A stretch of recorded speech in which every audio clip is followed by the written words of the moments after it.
బాలకుడే ప్రళయకాలంలో వటపత్రసాయిగా పవళించిన ఆ వరాల బాలకుడు.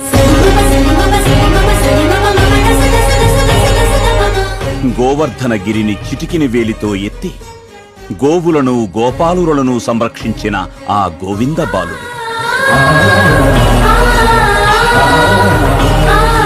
3 అడుగుల నేలను దానమడిగి ఒక పాదంతో విశ్వాంతరాళాలను, ఒక పాదంతో సమస్త భూమండలాన్ని ఆక్రమించి 3వ అడుగును బలిచక్రవర్తి శిరస్సుపై పెట్టి పాతాళానికి పంపించిన ఆ వామన బాలకుడే. అనంతాళ్వార్ స్వామికి వెట్టికి మట్టి మోసి గడ్డపారతో గడ్డం పగలగొట్టించుకున్న ఆ బాలకుడే అఖిలాండకోటి బ్రహ్మాండ నాయకుడైన ఆ తిరుమల వెంకటనాథుడు. గోవింద గోవింద గోవింద